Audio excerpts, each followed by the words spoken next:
Para nós do Papo de Progresso, as ideias nada mais são que um grande testamento. Se eu não fizer por mim, quem o fará? Se eu fizer só por mim, quem serei eu? Se não agora, quando? E hoje eu tô com uma dupla diferenciadíssima. Gabriela e Mica, sejam bem-vindos. Tudo bem com vocês? Tudo ótimo, uma alegria estar aqui com você hoje e com a Mica também. Obrigado pela oportunidade de estar aqui dividindo essa troca com vocês. Já aproveitar para deixar um grande abraço para você, espectador que nos acompanha, que compartilha, que corneta. As cornetagens, elas são importantes. E eu já vou começar direto para você, Gabi, que é palestrante, que trabalha com pessoas, que trabalha com desenvolvimento humano. O que é emoções em jogo? Gabs, é uma ótima pergunta. Emoções em jogo, hoje, para mim, é uma experiência que eu desenvolvi, gamificada. Na verdade, uma plataforma de experiências para olhar para as emoções. Em 2018, eu fiz uma formação de equilíbrio emocional, fiquei 5 semanas olhando para as minhas emoções. E, como essa sua cara demonstra, foi impactante, um desafio olhar para tudo isso, sentir tudo isso. Dei 6 meses, eu falei, eu preciso ajudar as pessoas a olhar para suas emoções.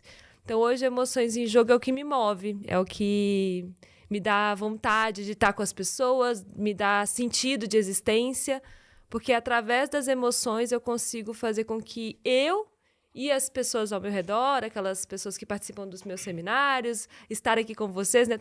Acho que todo mundo ao meu redor possa se conectar consigo mesmo, né? Se conhecer a partir das emoções. Então, o Emoções em Jogo é todo esse universo que faz com que a gente se conecte com essa centelha divina que a gente tem, que a gente é, a partir das emoções. É isso que tem sido para mim hoje. A Micaela que nos faz rir, informa, instrui várias pessoas. É tão bonito ver o seu caminhar. Para você, o quão é importante entender das emoções, entender o seu propósito como modelo, como influenciadora, com essa vasta experiência que você tem ao longo dos 22 anos. Como que você olha para isso? Bom, eu acho que as emoções, para a carreira de modelo principalmente, é essencial, porque elas vão basicamente traduzir como vai ser o seu trabalho, né? Mostrar como vai ser o seu trabalho. Saber lidar com as suas emoções no momento de trabalhar é muito importante, porque a partir do momento que uma câmera liga, o cliente ele quer ver aquilo que ele pensou para a campanha dele, para o desfile dele. Então, saber que emoção você vai transmitir em frente a uma câmera é muito importante. Então, imagina, uma modelo que ela não tem equilíbrio emocional, dificilmente ela vai conseguir ter êxito na carreira, porque é muito importante a gente mostrar aquilo que o cliente está pedindo. Às vezes ele quer uma menina super sorridente, super feliz, que está no parque passeando com o cachorro dela num dia lindo de sol. Às vezes ele quer uma menina que está simplesmente sentada no sofá com uma taça de vinho, curtindo o momento. Então é muito importante saber como usar as suas emoções a favor do seu trabalho. Então acho que é isso. Uma das coisas que eu gosto dessa nossa abertura, se eu não fizer por mim, quem o fará? É um haikai. É um estilo de poesia que o professor Mário Sérgio Cortella utiliza num livro Felicidades, Modos de Usar. Gabi, a questão da rejeição pega todos nós, empreendedores, empreendedoras, contadores, médicos, pessoas que trabalham com a parte de marketing, de estratégia. Como que nós podemos utilizar as nossas emoções para saber lidar com essa rejeição que nos persegue, né? Olha, uma boa pergunta. A rejeição, eu acredito que ela vai encadear diferentes emoções dependendo da pessoa, dependendo dos seus padrões, suas crenças ali que te acompanham. Eu acho que o primeiro passo é quando a gente desenvolve essa autoconsciência emocional, a gente percebe qual emoção que a gente está sentindo. Poxa, eu fui rejeitada. Eu fico pensando, né, na sua carreira, Mica, de modelo. Tive um não. A gente enfrenta muito isso no nosso dia a dia também. Um cliente que falou um não. O que vem? Vem uma frustração? Vem uma tristeza? Vem um medo? Vem uma ansiedade? Qual que é o nome dessa emoção que vem? Então, acho que o primeiro passo fundamental é isso, identificar o que a gente está sentindo. Geralmente, o que a gente faz? A gente suprime. Não quero olhar para isso, deixo isso de lado, me isolo daquela emoção e vai virando uma bola de neve. Parece que aquele negócio ali, aquele episódio dura semanas, meses, quando não vira trauma. Então, esse primeiro passo que parece simples, que é reconhecer o que a gente está sentindo, é fundamental. Porque aí, dependendo, por exemplo, se for uma frustração, é uma emoção da família da raiva. Se for, por exemplo, uma ansiedade, é da família do medo. São ela te traz mensagens diferentes por ser de famílias diferentes. Então, identificar qual que é essa emoção e trazer sua mente a favor, bom, frustração, raiva, tem alguma coisa aí que é importante para mim, por isso que essa raiva surgiu. O que é importante? O que esse não está colocando sendo um obstáculo para quê? Ansiedade. Opa, será que eu não tenho as habilidades que eu preciso? Será que eu preciso me preparar? Então, cada emoção traz uma informação. Então, esse primeiro passo de identificar, usar nossa mente a favor, né? Usar tudo que a gente tem de repertório a nosso favor, eu acho que é o principal ponto para o momento de rejeição. E aí, e se acolher, né? Porque dói, gente. Nossa, não é natural, não é? Ai, tudo bem, levei um não. Não, dói. A gente tem expectativas. Então, também se dá esse tempo. A gente está numa sociedade tão corrida que a gente não se dá tempo de nada. Então, a gente precisa parar, né? Se a gente continuar nessa correria, a gente não consegue nem perceber, nem se acolher num processo, por exemplo, de rejeição, onde tantas emoções vêm à tona, né? Como transformar trauma em crescimento? Como entender que não é pessoal? Ainda não. Daqui a pouco vem. Bom, eu acho que saber lidar com rejeições que geram traumas, eu acho que é questão de experiência. É algo que você tem que passar. A psicologia ensina que as crianças precisam passar por tipos de frustrações para que elas aprendam a desenvolver essa blindagem, né, na fase adulta. Elas precisam passar por isso. Então, imagina que a gente está sempre em crescimento. Existem coisas que a gente tem que passar. Não tem como pular esse processo. Então, eu, por exemplo, eu lembro que quando eu era mais nova, qualquer não que eu recebi era tipo assim, meu Deus, acabou o mundo. Morri, acabou minha carreira. Mais nova no maternal, você quer dizer? Mais nova quando eu comecei minha carreira, eu tinha 15 anos. Ah, tá. Então, qualquer não que eu recebi era tipo assim, meu Deus, frustrante, eu chorava, me acabava. Hoje em dia, meu amigo, hoje em dia eu já tô tão blindada, tão anestesiada, o couro tá tão grosso, que o cliente pode vir, não, um grande beijo, meu amor, tem outro que quer. Tranquilamente. Por quê? Porque eu já passei tanto por isso que se tornou algo que, tipo, eu já entendi a minha identidade, já entendi o meu valor, sei do que eu sou capaz, eu sei o que eu sou capaz de fazer por aquele cliente naquele trabalho. Tipo assim, eu sei, se eu fui para aquele cash ali, eu sei que eu era capaz de executar aquele trabalho. Então, se eu não fui escolhida para fazer aquele trabalho, outra pessoa foi porque o cliente simplesmente achou que aquela outra pessoa se encaixaria melhor e tá tudo bem. A gente tem que aprender a não levar tanto as coisas para o lado pessoal. Eu acho que isso é muito questão de experiência, maturidade. Não tem como falar isso para uma modelo adolescente que está começando. Ela vai ter frustrações, é normal, mas isso vai ensiná-la a saber lidar com as coisas futuramente. Assim, eu tenho 7 anos de carreira, então hoje em dia isso já não mexe tanto comigo. Mas uma menina que está começando, com certeza vai ficar abalada. Mas assim, gente, terapia. Terapia é sempre bom. A terapia ela tem várias abordagens, vários caminhos. Eu sou fã da psicologia positiva, que ela tem um compromisso em mostrar para as pessoas suas assinaturas de caráter.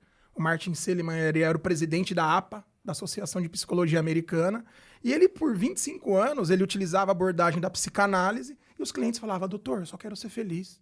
Eu não quero só ver o que me falta, eu quero valorizar o que eu tenho. Mica, você é um milagre de Deus. Você tem uma trajetória inspiradora, eu tenho orgulho e alegria de te conhecer. Em algumas reuniões de alguns anos atrás, talvez. Umas conversas mais de progresso pimenta. Sim, talvez eu já tenha querido te matar algumas vezes. Talvez. O que você gostaria de ter ouvido quando você começou? Qual seria a instrução, o direcionamento que você gostaria de ter ouvido há 7 anos atrás? Eu acho que, primeiro de tudo, cara, paciência. As coisas só chegam no seu determinado tempo. E, assim, não adianta. Existem coisas que a gente não está preparada para receber. A gente precisa de maturidade para esperar aquilo que é nosso. Tem coisas que são nossas, já estão lá decretadas, esperando pela gente, mas a gente não está pronto para agarrar aquilo ainda. Então, assim, eu acho que percorrer o caminho, se eu pudesse falar para mim mesma há 7 anos atrás, Micaela, paciência, tenha paciência que vai dar certo. Continue fazendo aquilo que você está fazendo de forma honesta.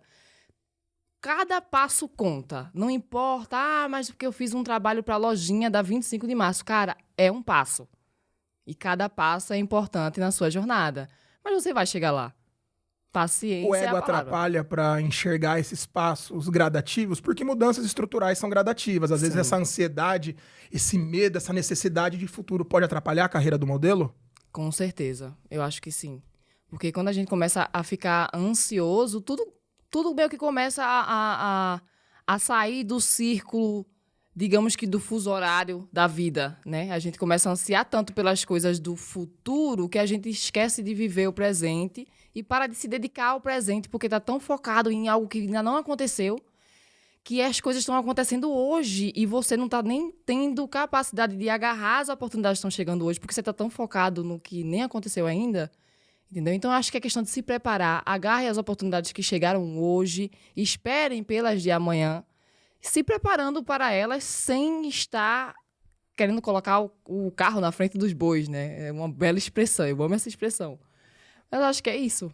Gabs, posso só complementar uma coisa? Não, muito legal te ouvir, Mica, porque esses dias eu estava na sessão de terapia, né? Olhando exatamente para quem era eu sem a impaciência. E te ouvindo, assim, eu não conheço muito a sua história, estou conhecendo agora, mas quando eu refleti sobre mim, eu percebi que eu não estaria aqui se não fosse a minha raiva, a minha impaciência, a minha inquietude, porque isso tudo me trouxe até aqui, nessa mesa, nesse podcast do Papo de Progresso, né? E então, em vez de eu falar não sinta impaciência, é oi, impaciência. Obrigada por você ter existido. Oi, raiva, inquietude.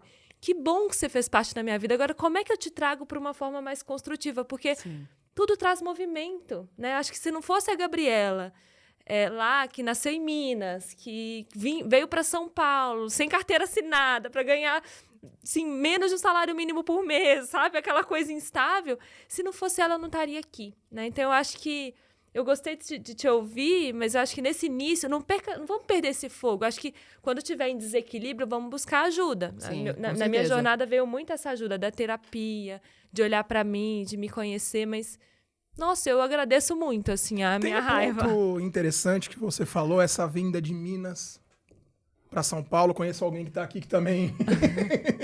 Eu que vim de Jaú, interior, 10 cruzeiros na carteira, chegando na Barra Funda. Gabi, como foi a sua trajetória até chegar em São Paulo e o seu objeto de pesquisa no mestrado? Amo pessoas com essa característica de assinatura do aprendizado, do amor ao aprendizado. Como foi a sua trajetória até aqui? Olha, Gabs, eu fiz jornalismo, por incrível que pareça. Então, eu sou da comunicação. E quando eu estava no metade do meu curso de jornalismo, eu fiz o estágio na Fundação Dom Cabral, que é uma escola de negócios lá de Minas, bem reconhecida. E me apaixonei por liderança, desenvolvimento. Só que eu era muito determinada. Eu queria sair da casa dos meus pais logo, queria viver minha vida. Então, eu falei, não vou trancar a faculdade e fazer outra. Vou continuar no jornalismo. Aí fiz uma pós em mídias digitais. Então, tinha um blog, escrevia num blog. Naquela época que o blog ainda era cool, né? Então, tinha poucos que tinham ali. E esse blog me fez fazer muitas conexões. Então, eu comecei a vir muito para São Paulo, para o Campus Party, para esses eventos do e-commerce. Fui conhecendo... Uma coisa que eu sou boa, que eu descobri que é um valor, eu sou boa de construir relações, assim, de manter relações, nutrir relações. E foram essas relações que me trouxeram aqui, assim, vim parar num portal que nem foi pro ar na época, mas eu trabalhava lá, fui para a África do Sul, na Copa do Mundo da África do Sul, fiquei lá 3 meses, bancada por esse portal, eu estava meio que para transmitir, mas eu era voluntária da FIFA também, mas muito movida pelo reconhecimento profissional. Acho que o que me fez vir para São Paulo foi eu quero andar com minhas próprias pernas, eu quero desbravar o mundo, eu quero me conhecer, e por incrível que pareça, eu estava tão bem, tão confiante, que cheguei em São Paulo com um mês conheci meu atual marido. Então, foi um tempo assim, que eu acho que eu estava tão vibrante, sabe? A minha aura já estava emanando, assim, tanta coisa boa que vim para cá. E aí aqui, voltei da África, trabalhei no Portal Terra por um tempo, como jornalista. Falei, não é para mim. E aí, um sócio de uma consultoria suíça de desenvolvimento de liderança me encontrou no meu blog e me chamou para trabalhar com ele. Eu fiquei como diretora responsável pelo Brasil, eu tinha 24 anos na época. Nossa.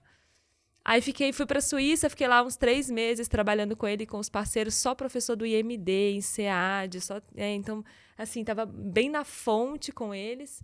Fiquei com eles um tempo, aí voltei aqui para São Paulo, depois desse período lá na Europa. Fiquei com eles mais um tempinho, e aí comecei a trabalhar com treinamento e desenvolvimento. Aí foquei mesmo, trabalhei no GPTW.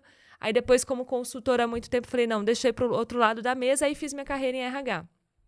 Você trabalhou no Great Place to Work? Trabalhei GPTW? no Great Place to Work, isso, fiquei lá quando estava começando a área de desenvolvimento de liderança. Hoje já é uma empresa à parte, né? Hoje virou aí o líder. Tem um selo, né? Tem um selo, isso que o Great Place to Work faz um ranking das melhores empresas para se trabalhar. Inclusive, quem estiver buscando aí, né, oportunidade de trabalho, eu acho que é uma boa fonte para pesquisar se aquela empresa tem um valor alinhado com os meus, o que ela prega aí no mercado. Então, já é um bom lugar para se procurar ali oportunidades. E aí fui para RH e aí falei, não, deixa eu ver como é que é essa vida. Virei executiva de RH, saí do RH em novembro de 2020. Eu estava numa multinacional americana, super bem reconhecida, viajando para fora. Só que eu falei, gente, eu quero fazer isso para mais pessoas. E não quero voltar para consultoria. Eu já tinha trabalhado em várias consultorias. Falei, eu quero ir por conta própria. E assim nasceu esse meu trabalho de hoje. Então, hoje eu chego aqui... acho que hoje o meu trabalho tem muito de quem eu sou. Então, de como eu estou, de o quanto eu me conheço. O meu trabalho está muito dependente do quanto eu estou em paz comigo mesma, em equilíbrio comigo mesma. Então, sempre estou em terapia, sempre estou em algum curso. A gente talvez vai fazer um junto aí, né, Gabi? De Enneagrama. Um Enneagrama chegando. Que Criança começa ferida. essa semana. Eu vou puxar, viu? Você tá rindo? Daqui a pouco vem. Eita lá. Então, assim, eu acho que, para mim, hoje, cada vez mais, né, o meu autoconhecimento é aquilo que você falou, Mica, é pra vida, né? Então, Sim. hoje eu tô com 37, então, olha só, já dei uma caminhadinha. Belíssima. Belíssima. Mas, assim, eu sou muito grata, porque desde os meus 20 e poucos, acho que quando eu saí de Minas, 24, bem antes, eu comecei terapia bem antes. Então, assim, eu sou muito grata por esse processo de me olhar. Sim. Hoje em dia, eu tento enxergar que a vida é um espelho, sabe? Tudo que acontece fora tá refletindo em quem a gente é dentro, com quem a gente se relaciona. Se o marido tá chato, é porque, opa, tem um buquê de chatice em você também, sabe? É isso aí, o negócio não é só o outro, não. Direção, se puder. Quem sou eu para sugestionar, mas um belo corte aqui, hein? Aconteceu uma coisa interessante. Nós estávamos numa mentoria de psicologia positiva, uma imersão. Até mandar um abraço para os amigos lá do grupo do Elder Camei, referência máxima. E tem uma amiga que ela é psicanalista, a Renata. E nós estávamos falando essa questão da projeção. Aquilo que eu projeto no outro, aquilo que eu não gosto no outro, eu preciso resolver em mim. Ela falou, Gá, você já parou para refletir o quanto há de você naquilo que você odeia? Gabi, nessa questão da inteligência emocional, de entender esse automonitoramento, eu participei de um projeto que tinha o Daniel Goleman e a Carla Tiepo, que para mim é 10 vezes melhor que o Daniel Goleman. Por ser mulher e por ser brasileira, não tem o reconhecimento devido que deveria ter. E ela virou pro Daniel Goleman e falou, Dr. Goleman, não existe controle emocional. A emoção, ela é uma mensagem. Como você fez, Gabi, para ressignificar um trauma em crescimento? Como você fez para mudar alguma decepção? Você já teve alguma grande decepção na sua vida que serviu como uma cicatriz de progresso? Nossa, uma não, né? Dá um livro. Várias. Eu acho que quando a gente... Eu brinco com a minha mãe, né? Hoje a gente tem um relacionamento maravilhoso. Minha mãe até estava aqui. Mames, um beijo. Porque, assim, ser pai e mãe, querendo ou não, é uma fase onde traumas vão existir, né? Eu acho que a gente vem para essa existência com algumas coisas que a gente quer ressignificar. Então, desafios foram vários, decepções várias. Eu acho que o que eu tento trazer com essa jornada de autoconhecimento é quanto mais atenta eu estou ao que está acontecendo comigo, ao meu redor, mais rápido é o meu processo de ter essa leitura dessa informação, dessa mensagem que as emoções passam. Porque a gente sente antes de pensar, né? A gente, por exemplo, se a gente pensar nas plantas, a fotossíntese é um processo emocional. Os instintos animais, um processo emocional. A gente, enquanto espécie humana, pensa muito, sente muito antes de pensar. Então, assim, por que a gente está nessa sociedade que tudo para, né? Que a gente está direto na mente? E traumas transformando em crescimento, eu acho que é isso, esse ponto de atenção. Se a gente está atento, a gente consegue aprender a ler essas mensagens. E é o que elas querem nos dizer, né? Tudo para mim é mensagem. Esses dias a gente se encontrou na quinta, sexta me deu uma rinite e sinusite. Eu falei, meu Deus do céu, o que é isso? E aí eu fui ler o que era. E era, tem alguma coisa de autorrejeição, por isso que surge a rinite, a sinusite. Tinha outros padrões também interligados, mas esse me tocou. Eu falei, não sei ainda o que é, mas deixa no meu campo de radar, deixa ficar aí, deixa estar. E talvez tenha, né? Então, hoje eu já marquei a terapia para falar, vamos ver o que isso quer dizer. Quanto mais atento... Aí, se a gente está atento, é impressionante, porque a gente não atrapalha mais o plano divino. Assim, eu acho que a gente deixa a vida fluir. E como flui rápido. Quando a gente está atento, o movimento gera movimento e vai gerando movimento. Eu fico impressionada como as coisas andam na minha vida, assim. Mas é porque eu estou disposta a olhar para aquela coisa que não é tão bonita assim, não é tão gostoso assim. Você acha que é bom descobrir que você está de sinusite, rinite, porque você está com autorrejeição? Não é gostoso. Não é nada gostoso. Então, tá, e agora? O que eu faço com essa informação? O corpo fala, né? O corpo fala. Mica, o que você observa da sua infância? Os princípios que vieram dos seus pais, da sua família, a espiritualidade que ajudou a forjar o seu caráter e te trazer até aqui. Você me disse que o deserto não é moradia, é passagem para uma mudança de progresso. Exato. O deserto não é um lugar de moradia, né? Bom, quando eu cheguei aqui, eu vi esse livro, né, de Racionais, Sobrevivendo no Inferno, e eu falo que é uma frase que, assim, nossa, traduz muito da minha vida, porque eu nasci em uma época de muita turbulência na minha família. Tipo, eu vim de uma família muito humilde. Quando eu nasci, o meu pai trabalhava análogo à escravidão. Então, você imagina como foi esse processo. Trabalhava onde? Análogo à escravidão, meu Uau. pai. Exato. Meu pai tinha, assim... A gente morava numa casa minúscula. Era um lugarzinho chamado Brilhante. Olha o nome do lugar. Era uma casa minúscula dividida para 3 famílias. Nessas 3 famílias, a gente estava lá no meio. E, enfim, essa casa ficava no meio de uma mata fechada, na frente de um rio. Sim, super precária a situação, super precária. Assim, não era uma situação de se criar uma criança, e eu fui criada lá. Até mais ou menos os meus 8 anos de idade. Até os 8 anos de idade, eu não tive acesso à escola, não tive amigos, não tive convivência com outras pessoas, a não ser meu pai e minha mãe. E eu lembro que, assim, a gente passava muita dificuldade. Passamos muita dificuldade mesmo, só Deus sabe. E eu lembro que a minha mãe tomou a iniciativa de meio que fazer prova de Deus. Um belo dia, minha mãe acordou e falou pra... Tipo assim, eu lembro que eu criança, eu vi o sofrimento dela, às vezes saindo pra chorar escondida, porque não sabia o que a gente ia comer no dia seguinte. Eu via a insegurança no olhar dela quando a gente ia dormir, porque às vezes meu pai trabalhava o dia inteiro e a noite inteira. E a gente ficava sozinha nessa casa, e era uma casa que, assim, a porta, se você desse uma tapa, ela caía.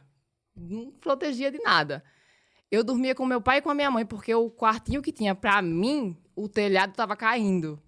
Então eu tinha que dormir com meu pai e com a minha mãe. E minha mãe, um belo dia, fez prova de Deus. Falou, Deus, assim, desse jeito que a gente tá, não tem como. Não tem como. Então, assim, eu quero que o Senhor faça alguma coisa na minha vida para mudar essa situação. E eu prometo que eu vou dedicar o resto dos meus anos servindo ao Senhor. Uau. Foi exatamente isso que minha mãe fez. E, incrivelmente, apareceu um advogado na vida do meu pai. Ele conseguiu ganhar um processo trabalhista, e depois disso a gente conseguiu se mudar para um outro vilarejo que tinha lá perto, chamado Belo Oriente. E aí foi que a nossa história meio que começou. Daí eu tive acesso à escola, aos 8 anos de idade eu entrei na escola, né? Já bem atrasada. Mas eu lembro que eu já entrei sabendo ler e escrever. Eu aprendi a ler e escrever sozinha. Dentro de um quarto, com a Bíblia, lendo o livro de Jó. Você vê, tipo assim, Deus, quanto tem planos na vida do ser humano? Ele tem, não adianta. O livro de Jó. O livro de Jó, mano. Eu lembro que um belo dia, eu tinha 5 anos de idade. Eu lembro que um belo dia eu peguei a Bíblia da minha mãe. Tinha uma Bíblia lá bem velhinha. Eu acho que o único livro que tava dando pra ler era o livro de Jó. Aí eu abri, não sei, comecei a ler. Daí eu falei pra minha mãe ficou maravilhada, né? E eu simplesmente aprendi a ler desse jeito. Então eu já cheguei na escola sabendo ler e escrever por um milagre. Foi exatamente isso que aconteceu. E daí a nossa história começou quando a gente se mudou para Belo Oriente, que fica em Tracunhaém, né, Pernambuco, Zona da Mata. E, bom, daí meu pai começou a trabalhar, Deus começou a mudar a nossa vida. Meu pai entrou na faculdade, era o sonho dele terminar os estudos, ele terminou os estudos, o sonho dele era ser engenheiro. Só que ele não conseguiu fazer engenharia, ele fez edificações. Então, assim, conseguiu arrumar um emprego, nossa vida começou a mudar aos pouquinhos, Deus foi abençoando, mas, assim, Deus realmente prometeu o que ele falou, e a minha mãe também prometeu o que ele falou. E até hoje, minha mãe é uma serva do Senhor, assim, uma mulher poderosíssima, sábia, de um jeito que, meu Deus, pegou tudo que ela passou e hoje serve de ajuda para muita gente, sabe? Consegue incentivar muitas pessoas. Sempre tem uma palavra para as pessoas que precisam, a qualquer momento. Todas as pessoas são bem recebidas na minha casa. Às vezes ela é super criticada por isso também, por alguns religiosos, porque ela aceita qualquer pessoa na casa dela que precisa de uma ajuda, seja essa pessoa, sei lá, de qualquer forma, vestida de qualquer jeito, ela tá sempre ali para ajudar as pessoas. Então, inclusive, um beijo para minha mãe, me dou morrendo de saudade dela. E foi isso. Eu já nasci de um milagre, basicamente, sobrevivendo no inferno. Quanto que essas experiências que geram resiliência, perseverança, esperança, ajudaram a você se moldar e forjar na carreira de modelo? Porque só 2% de um mercado gigantesco. Em São Paulo tem 127 agências. Sim. Eu fui em um evento no Google, eles me convidaram, porque tô nesse mercado há 20 anos. Como gente de gestão, a gente entende o jogo jogado da vida no offline, né, Micaela? Sim. Como que foi para você olhar para essas experiências e trazer para atingir sua prosperidade, casar? E uma outra coisa, como você faz para manter o relacionamento à distância do mozão? Olha, então, eu acho que tudo que eu passei, que antigamente eu não entendia, porque eu tinha passado por tudo isso, eu não entendia, tipo assim, Deus, por que uma criança tem que passar por essas coisas, sabe? É um questionamento muito, muito profundo de por que as crianças precisam sofrer, sabe? Eu não aceitava isso, eu tinha meio que esse conflito comigo e com Deus. E hoje em dia, olhando para tudo isso, eu penso, cara, ainda bem, infelizmente, né? Mas ainda bem que eu passei por tudo isso, porque hoje não tem nada que me pare. Nada. Nada. Não tem cliente, não tem dificuldade, não tem perrengue, nada. Cara, eu já passei fome, já passei dificuldade, já morei em todo canto que você imaginar, já passei por tudo. Não tem nada, nenhuma dificuldade que seja capaz de me tirar do meu foco. Quando eu coloco o olho no negócio, eu falo, cara, eu vou conseguir, acabou. Acabou, não tem que mude a minha cabeça. Porque, assim, foi algo que foi formado. Eu passei a infância inteira vendo dificuldade, sabe? Vendo tristeza, vendo... E, mesmo assim, eu via meu pai acordando todos os dias, mesmo cansado. Eu lembro que meu pai saía assim, eu olhava... Criança ainda, eu olhava e falava, meu Deus, não é justo, sabe? Ele tá tendo que passar por tudo isso para que a gente tenha alguma coisa para comer. Eu quero poder mudar isso, eu quero poder ajudar os meus pais. Então, através do caráter que meu pai e minha mãe tiveram de não terem desistido, de nunca terem desistido, eu acho que o meu caráter foi formado através disso, de, cara, hoje em dia não tem nada que me pare, eu já passei por tudo. Já passei por tudo, eu tô aqui blindadíssima. E, bom, para conciliar a minha carreira com o meu casamento, cara, eu acho que vai muito da pessoa que você escolhe. Sabe? O meu marido é a pessoa mais... Não sei nem o que dizer dele, porque é um incentivo extremo que ele me dá, uma força, sabe? Tá sempre aqui quando eu preciso, mesmo que não esteja fisicamente, tá sempre lutando por nós dois. Eu acho que você tem que encontrar alguém que queira construir de verdade um futuro com você. Porque se a pessoa quer realmente construir um futuro com você, não existe circunstâncias que vão fazer com que vocês se separem, sabe? Então, eu acho que foi isso. Ele apareceu de uma forma, assim, aleatória. Eu não estava procurando. Né? Eu nem imaginava que eu ia casar tão cedo, mas eu já tinha o sonho de casar cedo. Sempre tive o sonho de encontrar alguém para me casar. Sempre tive esse sonho, mas eu não achava que era possível, principalmente sendo modelo, né? É um mundo tão complicado de encontrar alguém que consiga conciliar a distância, saber que vocês vão passar meses sem se ver, às vezes, lidar com a instabilidade de várias formas. Então, eu não achava que era possível. Até que, na pandemia, na época da pandemia, vê só, foi um amor de pandemia. A mãe dele nasceu na mesma cidade que eu. Só que a gente não se conhecia. Tipo, a gente já tinha se visto assim, mas não se conhecia. Aí, um belo dia, eu lembro que eu fui viajar. Eu tava viajando para o México. Daí, tava naquela loucura de, gente, onde é que compra máscara? Ninguém sabia mais onde comprar máscara. Tava faltando máscara em todo lugar. E ele trabalhava numa empresa que era distribuidora de materiais hospitalares. Daí ele mandou mensagem. Eu levo aí. Mandou mensagem no meu Deixa que eu levo. Aí ele falou, olha, eu sei onde conseguir, se tu quiser eu te ajudo. Daí eu peguei, olhei assim, eu falei, não é, esse cara deve estar dando em cima de mim, quero não. Aí eu já cortei assim, né, falei, enxerido. Aí tá, não dei bola. Viajei pro México, aí ele provavelmente não desistiu, né, ele começou a comentar algumas coisas assim, de vez em quando ele comentava alguma coisa. Deu, interessante. Só que eu achava que ele tinha namorada, mas ele não tinha, mas eu achava, não sei onde é que eu tirei isso, mas eu achava que ele tinha namorada. Aí teve um belo dia que ele me elogiou. Daí eu já fui bem feminista pra dar um corte. Eu, oxi, tu não tem namorada, né? Aí ele, não. Aí eu, interessante. Interessante. Aí, enfim, começamos a alimentar uma conversa. Só que, tipo assim, véi, primeira vez que a gente parou de verdade pra conversar, eu liguei pra ele, chamada de vídeo. A gente passou 8 horas conversando. Gente, a gente cozinhou... Calma. Quanto tempo vocês ficaram numa chamada de vídeo? 8 horas na primeira chamada de vídeo. 8. Tipo assim, fazia 5 dias que a gente tava se falando. 8 horas numa chamada de vídeo. Que ano foi isso? 2020. Mano, a gente passou, tipo assim... A gente cozinhou enquanto tava na chamada de vídeo, comeu enquanto tava na chamada de vídeo. Tipo assim, sabe? Como se conhecesse há anos. Eu nunca vi uma conversa fluir daquela forma. Qual é o nome do maridão? Rodrigo. Um abraço, Rodrigo. Sabe quando parece que vocês se conhecem há anos e não se conhecem? Foi exatamente isso. Tipo assim, o cara me ganhou na conversa. Me ganhou na conversa. Tanto que meses depois...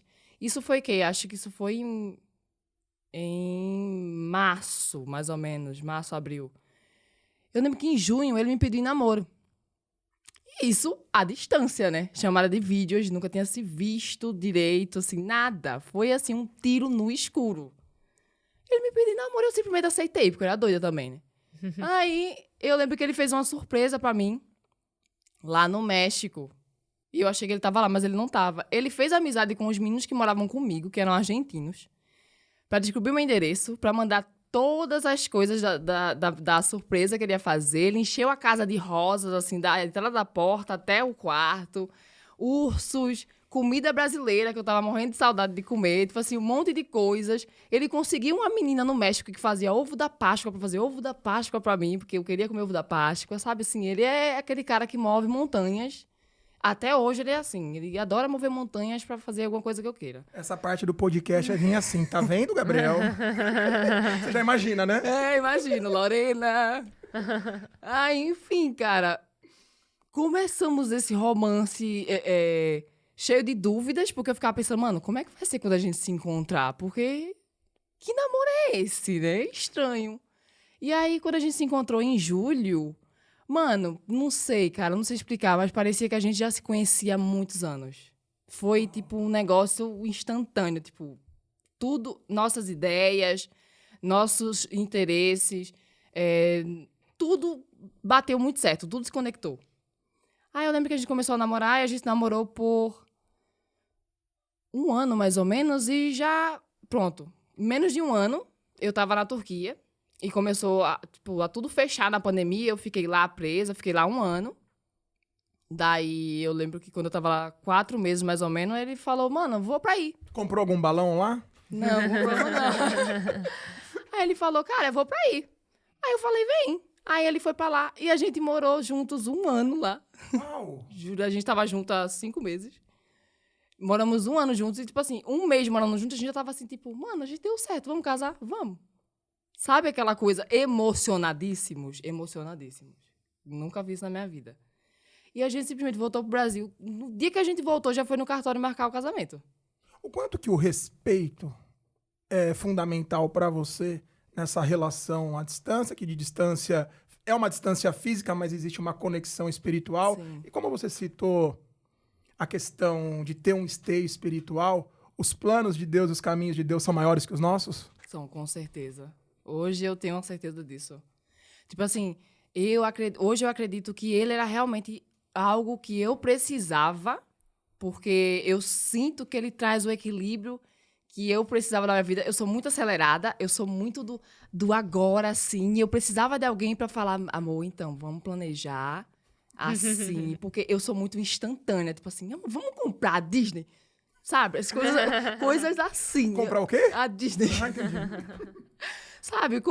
Eu sou muito instantânea, assim, do nada, né? Ele é muito de planejar, eu sou muito assim, acelerada, ele é muito tranquilo, muito calmo. Então, assim, tudo foi meio que, sabe? Eu precisava disso na minha vida. Foi algo que complementou totalmente. Tipo, então, eu não tenho dúvida nenhuma de que planos de Deus.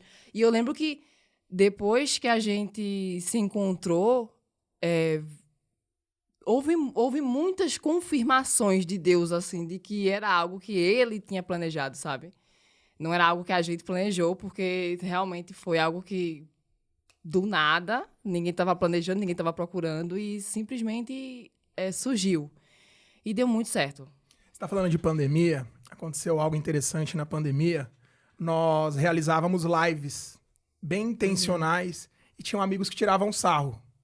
Ah, tem 2 pessoas te vendo nas lives, que amador. Tem até alguns colegas da cidade onde eu nasci que faziam montagens, tirando sarro. E as pessoas que chegaram onde estão, elas começaram de onde estavam. Sim. Eu aproveito esse momento para deixar um abraço bem especial para todo o time da Grito 33, uma produtora que tangibiliza, que realiza, que concretiza um sonho, um projeto, um propósito intencional. Agradeço muito pelo que nós estamos construindo juntos. Para você, empreendedor, empreendedora, se quiser vir fazer parte desse time, só chamar no direct. E tem uma outra coisa, Gabi.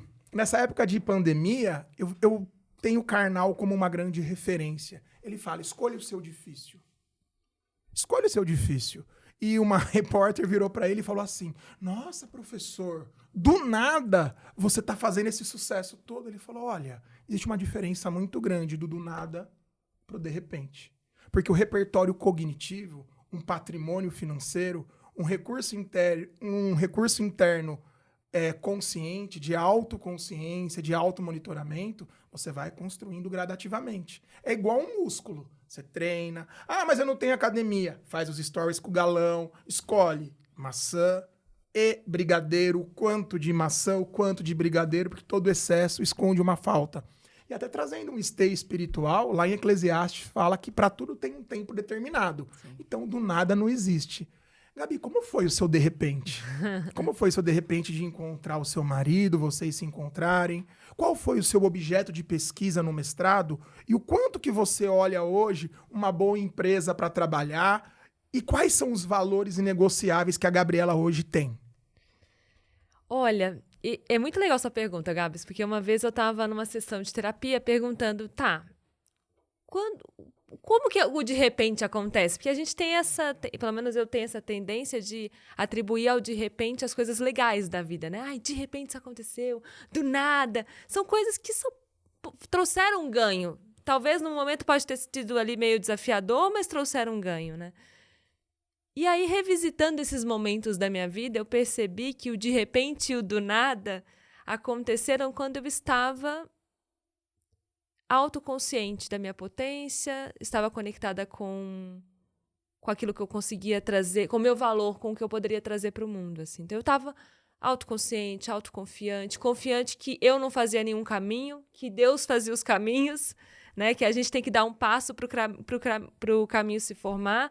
E eu estava nesse lugar. Então, era um lugar que não tinha ansiedade, era um lugar que, então, em vez da ansiedade, eu tinha confiança e coragem, era um lugar que eu estava muito alinhada com os meus valores e propósitos, com o que eu queria manifestar. Então, quando eu conheci ele, foi assim, também não estava procurando, estava na balada, despedida para ir para a África, Estava indo para a África viver um sonho também, porque eu queria, de fato, ter uma experiência internacional num dos maiores eventos do mundo, que é a Copa do Mundo. Ainda mais a da África, que estavam tão animados, assim, que era um país em desenvolvimento ainda. Então, eu estava muito feliz. Quando eu encontrei o meu marido, eu estava muito feliz. Tanto que eu fui para a África e a gente não estava namorando. Eu falei, não, a gente não está namorando. Eu vou para a África, depois a gente vê o que dá. Mas na África a gente também se falava. Eu perdi várias festas fazendo... E na época era difícil, né? 2010, assim, não tinha tanto acesso à internet. Nossa, 13 anos atrás? 13 anos. Sim. 13 anos que a gente tá junto. E aí eu lembro que era super difícil achar internet. A gente tinha que ligar, assim, comprar aquele cartão pra ligar. Mó rolê o negócio. Uau. E a gente se falava direto. E eu acho que a partir dali eu comecei muito a ser eu, assim. E aí tem aquelas viradas de chave, né? Daí eu voltei para São Paulo, a gente começou a namorar, também foi aquele processo, vai pedir namoro, não vai, né? Pessoa ansiosa, né? É isso aí, já fica a mensagem. Toma água. Toma água, isso mesmo. E lá em casa foram os dois movimentos, tá? O namoro e o casamento, apesar da gente já morar junto com 6 meses que a gente estava junto, porque foi muito natural também, era como um reencontro de almas mesmo. Foi muito natural todo o processo. E eu lembro que, a partir do momento que eu estava muito bem, que eu estava numa consultoria suíça, eu estava com ele, a gente morava junto, veio o medo. E veio o apego. E se der ruim? E se o relacionamento não der certo? A mente. Uhum. Viés da negatividade, né? Os boicotes, como a gente se boicota, né, nesse processo. E aí, esses apegos fizeram com que minha mente me boicotasse, né, me auto-sabotasse, e eu comecei a ter crise de ciúme, aí voltou toda a minha crise de ansiedade que eu tive quando eu morava em Minas. Então, assim, o que eu percebo hoje, para mim, é muito claro que quanto mais eu tô nesse lugar de confiar em mim, confiar no caminho de Deus, confiar que tem algo muito maior e muito mais belo, porque a gente não tá aqui para sofrer, a gente tá aqui para ser feliz. Se eu trago essa confiança e vibro nela e, de fato, consigo manifestar, as coisas fluem. Agora, quando eu saio dela, as emoções desafiadoras surgem. O que eu tento fazer hoje? Não ficar no dual. Bonito, feio, certo, errado. Quando surge uma emoção difícil, quando surge um desafio na vida, quando algo sai do controle, o que não sai, né? Não tem nada no nosso controle, na real, mas quando a gente tem essa ilusão de controle, eu começo a falar, peraí, tem algum aprendizado. Tem um novo nível, sabe? Quando a gente começa a perceber a vida de um outro nível. Você perguntou do mestrado, o meu mestrado foi um processo super desafiador, definir minha tese, porque eu não sabia o que eu queria fazer. E eu estava fazendo mestrado internacional, todo em inglês, eu me cobrava demais, hoje ainda me cobro, mas acho que está menor essa autocobrança. E eu lembro de eu conversar com o meu orientador e eu chorar com ele. Eu falando, não sei o que eu faço, eu não sei o que eu faço. Desesperada. Por quê? Porque eu queria que fosse o tema top, que fizesse uma disruptura no universo, sabe? Intergaláctico. No final, eu fiz uma revisão bibliográfica do que era liderança na China.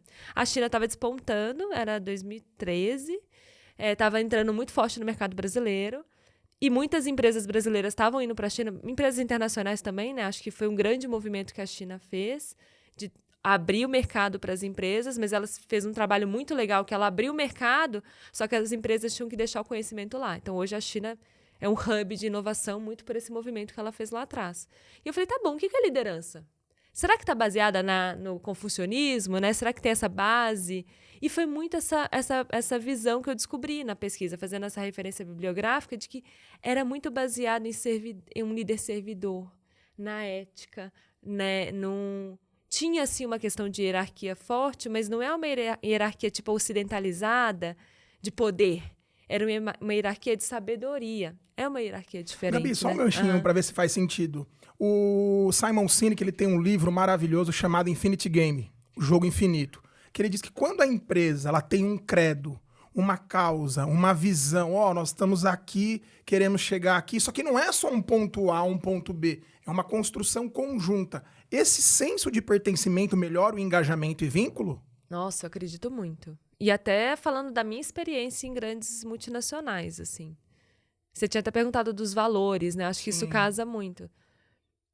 Eu acho, na minha vivência de multinacionais, e aí eu tive a oportunidade de viver num nível analista, né? Ali no dia a dia, aí crescendo com um nível executivo, quanto mais a gente consegue ter uma visão de futuro, isso pra nossa vida também, né? Se a gente tem um sonho, a Emicida fala muito isso, a gente aprendeu a sonhar. Exato. A gente precisa voltar a sonhar. Se a gente não tem A mulher sonho... ainda se tem Emicida, eu vou levantar e vou embora. Não, exato, cara. Se Ah, eu for amo Emicida... Emicida. Ah, eu também. Ele fez um movimento, né, que é o podcast Amarelo. Além do documentário, o podcast Amarelo Prisma, que é maravilhoso. O álbum dele amarelo é um negócio... É maravilhoso. É ele, né? Ele, cara. Não erra nunca. Não Tem o erra, moletom não. da Leb Fantasma, que é Nossa. pra palestra, pra dormir, pra Sim. trabalhar, pra Lorena. Só tem esse, me dá outro.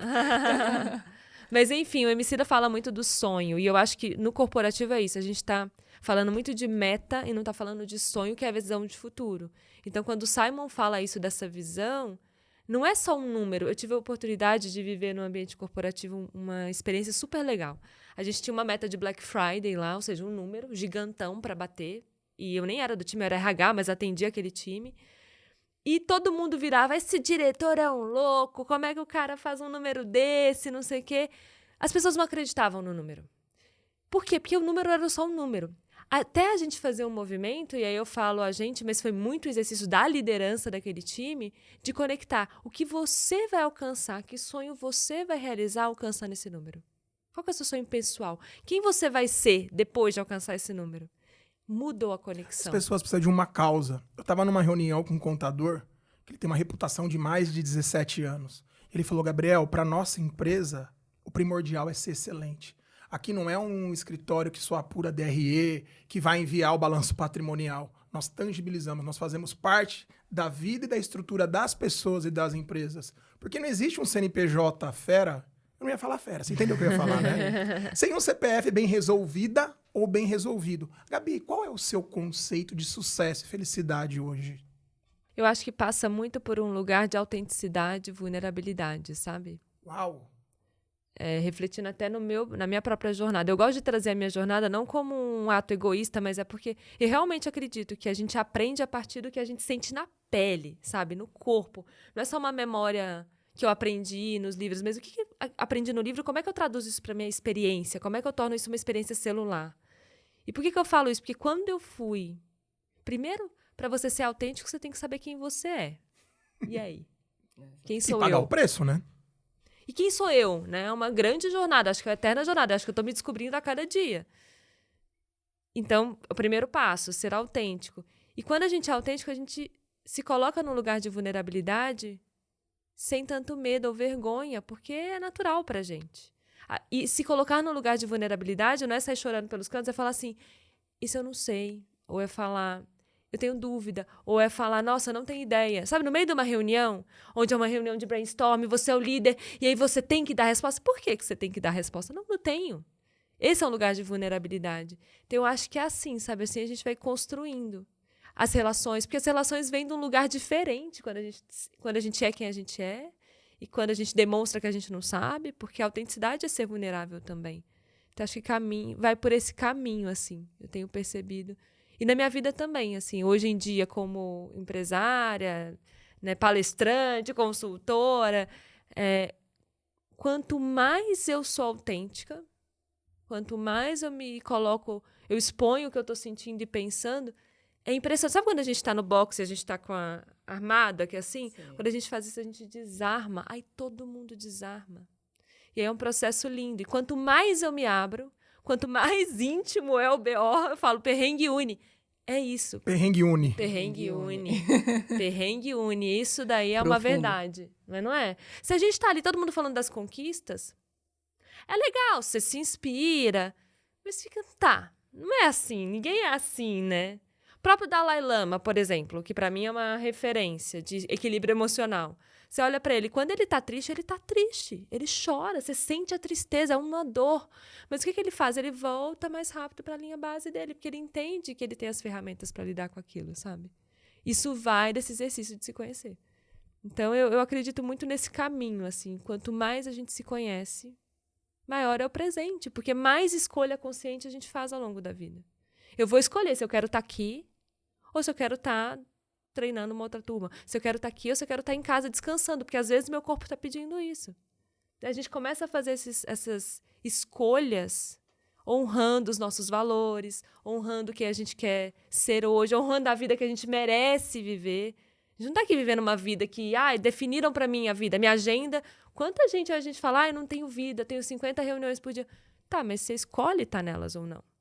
A gente tem que voltar a ter essa percepção de que a gente tem escolha. O Emicida fala muito disso, eu gosto muito. Porque às vezes eu falo, e de fato, eu me coloco num lugar de privilégio, porque eu também tive uma infância ali conturbada, mas foi privilegiada, assim, me coloco nesse lugar, e aí quando eu escuto um Emicida, e ele fala muito das coisas que eu acredito, eu falo, poxa, então o lance é ser humano. O lance não é bolhas que a gente vai vivendo, né? Então, acho que é isso, a gente tem que reaprender a sonhar, olhar para o futuro. O que vai me fazer chegar lá? Né? Quais valores vão me fazer chegar lá? É o respeito ao próximo? É a resiliência? É acreditar que eu já passei muita coisa, então agora, assim, já tenho minhas ferramentas e eu vou seguir.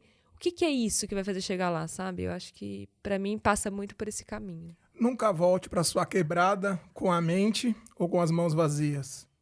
Quando você volta para sua origem, para sua base, o que você leva para eles hoje?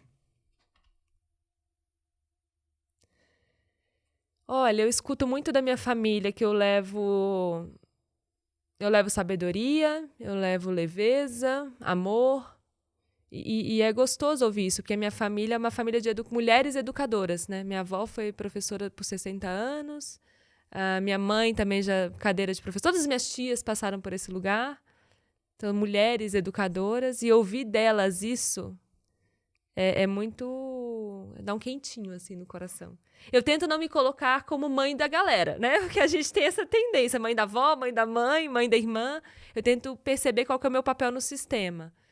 Mas saber que eu posso levar isso, e hoje acho que esse é o meu diferencial mesmo, sabe? De levar isso. Eu tenho uma prima que é pastora, e tempos atrás, eu estava num ritmo muito alucinante. E ela virou para mim e falou, você tem resultado, mas você não tem sucesso. Porque o seu sucesso não está gerando significância. Você ajuda a sua família, você ajuda seus amigos, mas você não está se ajudando. E aí eu comecei a estudar, a buscar o autoconhecimento, essa percepção do self, que é o grande caminho, né? E aí eu conheci essa colega aqui, a Angela Duckworth. Ela é uma das referências para você que trabalha com jovens, questão vocacional. O livro Garra, ela diz que ele começa a ser desenvolvido pela questão de nós buscarmos compreender os interesses, compreendermos esse vínculo de esperança, de propósito. E ela fez um estudo com 16 mil jovens. E ela disse que o espelhamento paternal, as palavras, elas podem até convencer e o exemplo arrasta. Essa minha prima, querida, chata às vezes, Fernanda, que eu amo de paixão, carinho, ela falou assim, Gabriel, não vai na força do seu braço. E por um tempo, Gabi, eu estava me apoiando nas minhas 30 certificações, estava me apoiando nos meus KPIs, no meu currículo. Eu fiz uma transição, passei por uma transição de carreira, falei, vai ser batata. Vai ter empresas batendo na minha porta. E Deus, ele mostrou que eu estava idolatrando os meus livros, que eu estava idolatrando a minha trajetória. Então, hoje, eu te dar um presente como esse, pegar um livro que eu estudei, que eu anotei, eu falei, tem toda a minha anotação, Deus, você tá moscando, eu não vou dar, não. Mas é com muito carinho, porque eu acredito que a fé, ela nos move a sermos intencionais, ao deixar ir o que tem que ir, deixar vir o que tem que vir. E para você, Mica, o que significa fé? O que significa espiritualidade? Cara, fé, nossa, é uma palavra tão pequena, com significados tão grandes, né? Isso é até clichê falar. Mas eu acho que a fé é o que mantém a gente vivo, né? Eu acho que a gente precisa acreditar em alguma coisa. Eu acho que a gente precisa ter fé em algo. Eu acho muito vago a gente achar que tá na vida por estar, que não tem nada a acreditar, que não tem nada depois daqui, que não tem nada por que lutar. Então, acho que a gente tem que ter fé em alguma coisa, assim, sabe? Minha fé é em Deus. E eu acho que isso traz muito significado para minha vida, porque eu acordo e eu olho para o céu e eu vejo a grandeza de Deus e eu vejo, cara, que bom é estar vivo, né? Tipo, ter a oportunidade de viver todos os dias é tão bom.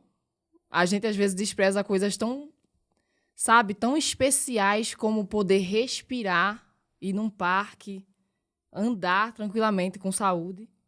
Sabe, são coisas que pra gente pode ser até fútil, Às vezes a gente não dá importância, mas tem gente que está ansiando por isso em algum momento. Então, eu acho que, cara, fé mantém a gente vivo, mantém a gente na caminhada, sabe? Acho que a fé é combustível humano. Podemos olhar que a fé é o firme fundamento daquilo que a gente não vê, mas Com certeza. espera. Com certeza. Como de repente aconteceu na sua vida? Qual foi o momento, o trabalho que você olhou e falou assim, uau, deu certo, o jogo virou? Cara, eu acho que quando chegou um determinado momento que eu passei a ser referência para algumas pessoas que sonhavam em ter a mesma carreira que eu pensei, tipo, cara, uau. Eu posso não ter ganhado o tanto de dinheiro que eu queria, não posso não ter feito as revistas que eu queria, o trabalho que eu queria, mas, cara, se eu consigo inspirar uma pessoa a levantar da cama e buscar uma profissão como a minha, cara, eu venci. E eu lembro que uma vez eu ouvi falar que uma criança lá da minha cidadezinha tinha falado na escola que ela queria ser modelo. E ela me usou como exemplo. E eu fiquei super emocionada quando eu soube disso, porque, cara, imagina um lugarzinho do tamanho do jeito que é 800 pessoas o vilarejo. Essa criança, com certeza, não teve contato com qualquer outra coisa da moda, não sei eu, que saí de lá. E também tem outras crianças que aparecem de vez em quando e falam, quando eu tô lá, né, sempre que eu vou visitar, e falam que querem visitar outros lugares do mundo, que estão tentando aprender inglês, espanhol, porque querem viajar quando crescerem, assim como eu viajei pelo mundo. Cara, isso me enche de sabe? É aquele sentimento de Deus. Se eu morresse hoje, cara, eu ia pensando, tipo assim, uau, eu fiz o que eu nasci para fazer. O que o Senhor falou para mim que eu ia fazer quando eu ainda estava na barriga da minha mãe, eu tô fazendo e eu acho que eu cumpri. Sabe, eu acho que pra mim é isso. Ser referência foi a virada de chave da minha vida. Eu tenho um carinho muito grande pelo meu nome. Amo chamar Gabriel, porque Gabriel ele tem uma etimologia de mensageiro. Sim. E esses dias, conversando com algumas pessoas, algumas empresas que estão vindo nos apoiar, eu encontrei uma empreendedora. Ela é dona de 2 mobiliárias e está seguindo aqui o nosso projeto. Ela falou, sabe, Gabriel, o profissional, as pessoas que escolhem os cortes do projeto Papo de Progresso, eles precisam saber que eles salvaram minha vida. Porque ela foi diagnosticada uma síndrome de Bell. É quase um AVC, um acidente vascular cerebral, em junho. Ela falou, sabe, o meu lado esquerdo do rosto, eu não consigo sorrir direito, eu não consigo piscar direito. E eu vi um corte da Babi, onde ela falou sobre o acidente, onde ela falou sobre que os dias ruins fazem parte para os dias bons. E aquilo me marcou muito. E o ano passado, Mica, a Lorena ela foi para Londres, ela ficou 132 dias lá. Eu estava um dia no Ibirapuera, fui fazer meus exercícios, estava sentado ali na Praça da Paz, muito mal. Não sabia lidar com essa tristeza, com essa distância. Veio um menino, o nome dele é Lopes, vendendo brigadeiro. Ele olhou para mim e falou, preciso te contar uma coisa. Falei, oi, esse brigadeiro alegra as pessoas, hein? Aí eu comecei a rir, falei, esse povo resenheiro, como eu gosto, atitude. Falei, me fala. Ele falou, se você quer viver o que poucas pessoas vivem, você faz o que poucas pessoas fazem. Eu olhei e falei, cara, qual é o seu nome? Lopes MC. Tô com um projeto para lançar meu EP. Falei, tá, mas qual é o seu nome? Ele sorriu e falou, Gabriel. Falei, Eu acredito que o nosso grande desafio como mensageiros, é não querer ser maior que a mensagem. Exato. O que significa o seu nome, Micaela? Como você olha para o seu nome, pelo que você está construindo, quando você chega na sua agência, uma das maiores agências da América Latina. Você olha lá seu composite, seu cartão de visita. O que significa viver esse grande milagre como eu estou vivendo o meu aqui, junto com a galera da Grito, com os amigos, deixar um abraço para todo o time. Enfim, o meu nome, o masculino do meu nome é Miguel. Uau! Que é do arcanjo Miguel, sim. então tem um significado. Eu acho que quem é como Deus, alguma coisa assim, é algo celestial. Então, eu acho que é muito forte, é um significado muito forte. Eu descobri isso há pouco tempo. E eu acho que, cara, o meu nome, o significado do meu nome é abrir portas, abrir caminhos para outras pessoas. Eu acho que é o que me motiva a trabalhar todos os dias, é poder abrir passagem para que outras pessoas passem, talvez de forma até mais tranquila do que eu passei, né? Abrir porta para que outras pessoas, principalmente as que vêm de lugares como eu, possam construir também para os próximos e próximos. Isso gera um ciclo de sucesso na vida das pessoas. Eu acho que a gente... todo mundo vem ao mundo com algum dom. Algo que precisa voltar para a sociedade de alguma forma. Então eu quero usar tudo que Deus me deu, seja qualquer unha que Ele me deu, para que alguma pessoa seja beneficiada, sabe? Acho que não faz sentido a gente entrar na vida, viver e ir embora sem entregar para as pessoas aquilo que a gente nasceu para fazer. Todo mundo nasceu com um propósito. Eu acho que eu estou cumprindo o meu, eu sinto que eu estou cumprindo o meu propósito, sabe? Eu acho que ainda tem muito mais coisas para fazer, ainda tenho 22 anos. Ainda quero ajudar muitas pessoas a construírem os seus sonhos e, como ela falou, a nunca deixarem de sonhar. Cara, sonhar é... Eu só tô onde eu tô hoje porque eu sou sonhadora pra caramba. Eu sou muito sonhadora. E eu lembro que quando eu era criança, as pessoas riam muito de mim porque eu era muito sonhadora estando no lugar onde eu estava. Eu lembro que na escola, quando a professora perguntava o que é que vocês querem ser quando crescer? E eu falava, quero ser modelo. Todo mundo ria muito, assim, até a própria professora. Riam muito de mim. E tem um negócio que eu aprendi. É que às vezes a gente tem dificuldade em acreditar na gente, mas o inimigo, ele acredita. Porque ele usa pessoas para falar onde você vai chegar ao longo da sua trajetória. Porque eu lembro que algumas pessoas falaram para mim uma vez, tá achando que tu vai ser o quê? Modelo internacional? Meu Deus. O inimigo tava vendo meu futuro. Entende? Às vezes a gente tem dificuldade em acreditar na gente, mas os nossos inimigos não. Eles sabem que a gente vai chegar. E às vezes eles apontam isso pra gente e a gente não acredita porque tá tão... tá vendo tanto a situação que a gente tá que a gente para de acreditar no impossível. Só que os planos de Deus são tão maiores que os nossos. Sabe? Os planos de Deus são tão... Cara, é incrível pensar. Se a gente tem capacidade de sonhar, a gente tem capacidade de realizar. Deus não nos deu essa capacidade de projetar futuros na nossa cabeça enquanto a gente dorme, sabe? Até hoje ninguém sabe direito ao certo por que a gente sonha. De onde surgem os sonhos, sabe? Se são lembranças, se são coisas do futuro. Ninguém consegue explicar isso até hoje. Então, tipo, se Deus deu essa capacidade pra gente, eu tenho certeza que a gente consegue realizar, sabe? No nosso futuro. Então, eu acho que é isso. Como você fez para criar uma rede de apoio, para integralizar a sua empresa, ter mentores, te ajudar a ir para o próximo nível? E quais são as suas projeções para os próximos anos? Tanto familiar, profissional, pensa em ser mamãe. Como que você olha para esse roadmap que você é internacional? Eu posso gastar um English aqui. Cara, olha, durante a minha carreira, muitas pessoas vieram... passaram pela minha carreira para me aconselhar, muitas pessoas... Eu gosto de ir adquirindo conhecimento com cada pessoa que passa na minha vida. Seja ela um vendedor de frutas na feira, seja ela modelo, seja ela uma mulher que está fazendo a minha unha no backstage. Todo mundo sempre tem algo a ensinar. Eu gosto de pegar sempre um pouquinho de cada um para construir o meu castelinho, sabe? Pegar as pedrinhas para juntar um belo de um castelo. E muitas pessoas passaram na minha vida e eu... Para mim, mentores são exatamente essas pessoas. Pessoas aleatórias que passaram e me ensinaram alguma coisa que eu pensei, tipo, uau. Acho que minha mãe, cara, é a minha maior referência de mentora, assim. Cara, minha mãe tem um equilíbrio emocional que eu não consigo explicar. Nada abala aquela mulher. Ela tem, sim, seus momentos de tristeza, mas sabe...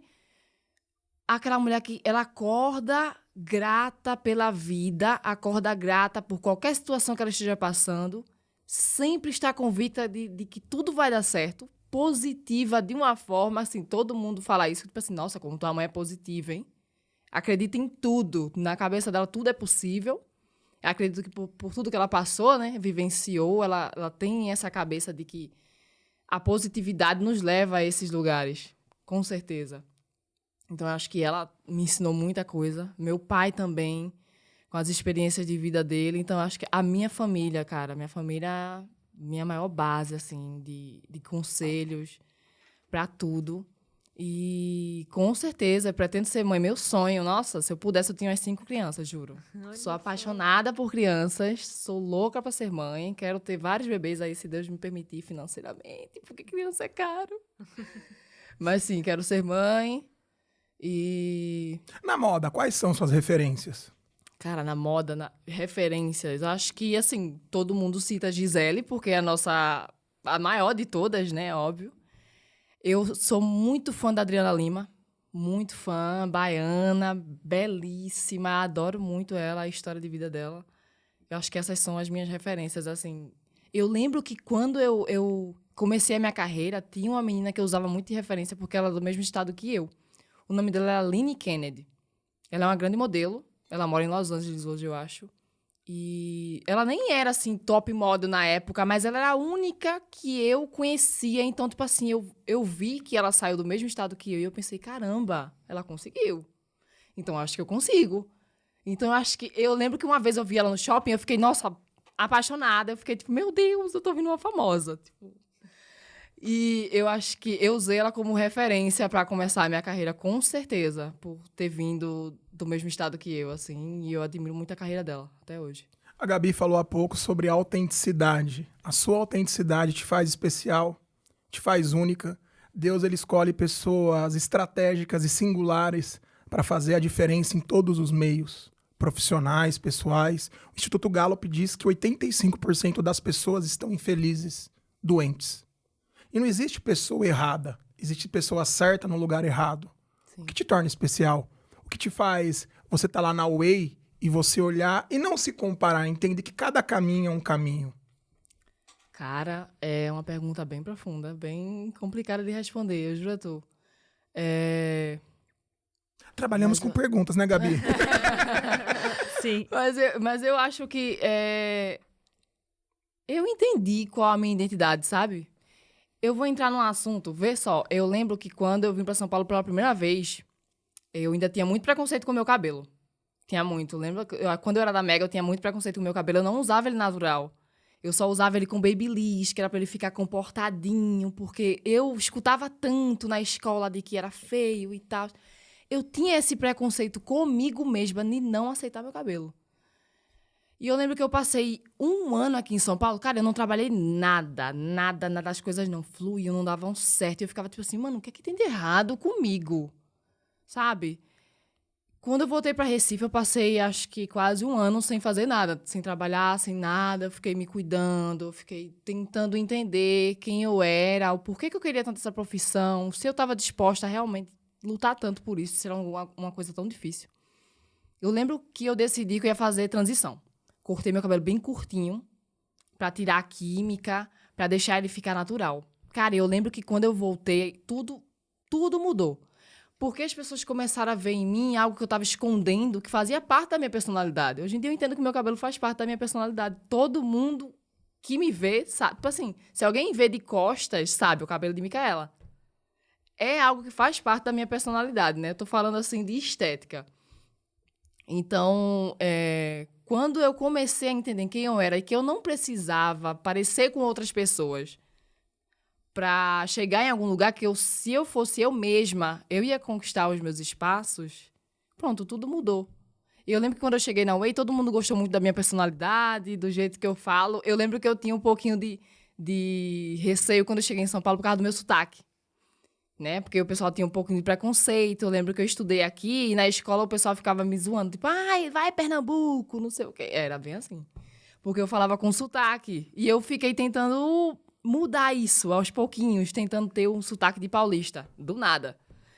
Aí, eu lembro quando eu cheguei na Way, que eu comecei a falar do jeito que eu falava mesmo, bem pernambucano, bem arrastado, sem querer mudar nada, as pessoas gostaram muito da minha personalidade, foi isso que me aprovou para entrar lá. Eu lembro que eu fiz uma chamada de vídeo com eles e eles super me amaram, assim, eu falei 4 palavras e pronto, tá aprovada. Aí eu falei, uau! Aí, pronto, todo mundo gostou muito de mim, porque eu sou assim, né? Eu sou muito espontânea. Eu acho que isso é um diferencial. Eu não sabia muito como usar. Eu lembro que faz pouco tempo que eu comecei a abrir minhas redes sociais para fazer vídeos do meu dia a dia, gravar vlogs, narrando o dia a dia das modelos, desglamourizando o perrengue conecta, modelos. né? O perrengue conecta. Cara, essa é uma frase que eu vou levar para minha vida. vou levar pra minha vida, porque realmente não tem nada que conecte mais aos modelos. A área do compliance Do que no já dá pra perrengue. registrar esse Cara, business dá. que você acha. Mano, quer ver modelo se unir no meio de um perrengue, tá no trabalho, o cliente não trouxe comida. Vão virar melhores amigas pra falar mal desse cliente, pra fazer barraco. Mas, amiga, tem um ponto interessante nessa questão dos modelos se unirem. É a melhoria contínua. Porque eu acredito Sim. que a beleza, ela tem um prazo de validade. Sim. Eu acredito que o estético, ele atrai. Eu acredito que os diplomas, eles conectam. Mas quando há uma intencionalidade, seja pessoal, profissional, financeiro, a gente tem um grande porquê. De forma bem objetiva. Qual é o seu propósito em ser modelo? Cara, acho que meu propósito é... Sempre foi um sonho. Acho que sempre foi um sonho, né? Tipo assim, nossa, ser modelo, sempre sonhei em ser modelo. Então, acho que, tipo assim, eu estou realizando o meu sonho. Mas eu acho que, hoje em dia, intencionalmente, minha maior vontade é usar a minha profissão para ajudar outras pessoas. Seja financeiramente, seja psicologicamente também. Minha maior vontade é essa. Acho que essa é meu maior motivo, assim, para continuar na carreira. Eu tenho um amigo, o Rafa, do Falando de Delivery, mandar um abração pra ele, uma grande referência, uma pessoa que a gente troca bastante. Ele falou que o podcast entre pessoas inteligentes, intencionais, é aquele modelo mental. Eu queria ser uma mosquinha pra imaginar uma conversa entre a Gabi e a Mica. Eu agradeço muito vocês por estarem aqui. Gabi, quero te fazer um convite. Essa aqui é a câmera do futuro. Está conversando com você daqui uns bons anos. O que você falaria para as Gabrielas da Paulista, da Berrine, da Faria Lima, mulheres que sofrem com esse viés inconsciente da cobrança? Você tem que, até os 30 anos, casar, ter filho, periquito, papagaio e tudo mais. O que você falaria para essas mulheres e o que você falaria para você daqui uns bons anos? Eu acho que o primeiro é... A primeira coisa que eu falaria é identificar o seu sonho. Né? Saber o que você quer. Né? Tirar isso de que os outros esperam de você, do que a sociedade espera de você, do que o mercado espera de você, mas o que você quer? Você quer ser uma executiva até X idade? O que você vai ganhar com isso? Por que você quer isso? Né? Que vazio, que necessidade que isso vai atender? Porque tem tantas formas da gente atender essas necessidades e com um nível de cobrança menor. Né? E trazer esse autoconhecimento. Acho que identificar o sonho, por que ele existe, qual que é a necessidade por trás dele e saber como você pode ganhar nesse percurso também, se divertir nesse percurso também, é fundamental. Então, eu iria nessa linha. Leveza sempre, a vida já está muito corrida, muito Sim. puxada, mais leveza. Relaxar e confiar mais. Acho que essa palavra, confiança, não só em si, mas em Deus e nos caminhos que Ele oferece para a gente. E nas conexões que surgem, nas pessoas que se apresentam, acho que seria essa mensagem que eu passaria. Identificar o sonho, saber por que você quer ele, qual que é a sua necessidade, confia. Dá o primeiro passo que o caminho se apresenta. Se você fosse escolher um bom filme, um bom livro, qual seria? Para deixar de indicação aqui para o nosso grande papo de progresso. Que encontro, hein? Um bom livro, até um livro que você perguntou pra gente ali, um resgatei, chama Arroz de Palma. É um livro que fala sobre família, né? Como a gente aprende com os nossos ancestrais, as relações de família. E tem várias frases poéticas assim que me fizeram pensar muito. É um romance, se não me engano o autor é português, mas não me lembro agora. Tem muito tempo, brasileiro, não lembro agora, eu tô falando besteira. Arroz de Palma, esse é um livro que eu recomendo. E um filme que eu adoro é aquele Soul, da Pixar, que ele é muito profundo. Eu viro e mexo, revejo, assim, porque cada vez que eu vejo de novo, eu aprendo alguma coisa. Dizem que é uma animação, né? Filme para criança, só que não. Então, deixa essa recomendação. O Soul e Arroz de Palma. Emoções em Jogo, se tornasse um podcast. 5 pessoas que você convidaria. Aliás, nesse lugar aí, só toma posse, tá, querida? O que você acha, Mica? Uma bela host, né não? Com certeza. Olha que essa ideia já andou passando por aqui. Emoções, para mim, é um conjunto de fatores que trazem essas mensagens. Então, eu traria alguém para falar do corpo, porque eu acho que a emoção vem muito para o nosso corpo. Principalmente alguém do Oriente, acho que a medicina oriental fala muito dessa conexão, a medicina chinesa. Traria alguém para falar da parte da origem de tudo isso, né? Então, psicanalistas, psicólogos, acho que tem muito dessa nossa origem, do porquê, a emoção surge de um porquê. E traria pessoas que vivenciam isso no dia a dia, sabe? Você, todos nós seres humanos que estamos atentos a essas emoções, mas que conseguem perceber e ler essas mensagens no dia a dia, né? Trazer a emoção. Muita gente acha que a emoção é um empecilho. Ai, tô triste, tô improdutivo. Não, peraí. Como é que a gente olha para isso? Então, acho que eu traria pessoas assim. Não tenho nomes ainda, Gabs. Não sei se você estava rondando. Não. Mas... Surgiu aqui. Eu traria muito esse olhar para o corpo, para a psique e o lado humano mesmo, de essa vivenciar. Construção biopsicossocial. Exatamente. E também social, assim, né? Eu acho que pensar num homicida, alguém que traz... Imagina, gente! Nossa, eu colocaria ele, com certeza. Né? Alguém que traz essa conexão, porque eu acho que... Estou trazendo o nome dele porque ele faz essa conexão desses aspectos, né? E traz muito para o social. Eu acho que tem muito um lugar da gente trazer esse conhecimento sobre as emoções, sobre a autoconsciência emocional para todo mundo. Né? Não deixar num âmbito seleto, elitista. Não, todo mundo tem que ter acesso, todo mundo tem que aprender a falar. Eu fico admirada de ver hoje em dia as crianças, que elas sabem falar muito mais do que elas estão sentindo, cara, do que a gente, sim, né? É lindo isso, porque eu não tive esse estímulo, eu não tinha esse repertório. Então, alguém que está com esse impacto social, sabe? Que está conseguindo trazer isso para mais e mais pessoas também. Isso é uma honra aí no seu podcast, Gabi. Vamos lá, hein? Obrigado, viu? Obrigada a você. Mica, qual foi a pergunta mais inteligente que fizeram pra você nos últimos 5 anos? Aquela que foi impactante. Cara, acho que não tenho dúvida nenhuma que foi no momento que eu decidi ir na igreja e o pastor lançou o convite de quem queria entregar a vida para Jesus e eu aceitei. Eu acho que essa foi a pergunta mais inteligente que alguém já fez na minha vida. Eu lembro que nada me impactou tanto quanto aquele dia. Eu lembro que eu entrei na igreja e eu senti que Deus estava falando comigo, assim, do começo ao final, do primeiro bom dia que a mulherzinha da esquina me deu, até o momento que eu saí da igreja, eu fiquei tipo, uau, cara, é Jesus purinho aqui falando comigo, cara. Eu juro, porque esse dia foi um dia, assim, muito louco, que eu simplesmente acordei. No domingo de manhã, eu acordei, eu falei, vou na igreja. Cara, não me arrumei. De repente... Eu acordei e fui na igreja como se Deus estivesse me levando, sabe? Eu não fui caminhando com as minhas próprias pernas. Eu não fui. Foi Deus que me levou até lá. E quando o cara... Ele nem terminou de perguntar, eu já estava com a mão levantada. Porque, tipo assim, eu tinha certeza de que era aquele momento. Era aquilo ali. Deus estava me chamando. Eu sabia que eu tinha que fazer aquilo ali. E mudou a minha vida pra sempre, assim, sabe? Onde aconteceu isso? Em Recife. Em Recife? Igreja da Família. Meu Deus, eu amo aquela igreja. Nossa, mudou minha vida, aquele encontro com Deus mudou a minha vida, com certeza, nunca vou esquecer. Essa câmera especial, a câmera dos jobs, para quem está iniciando, para os clientes, esse momento é seu.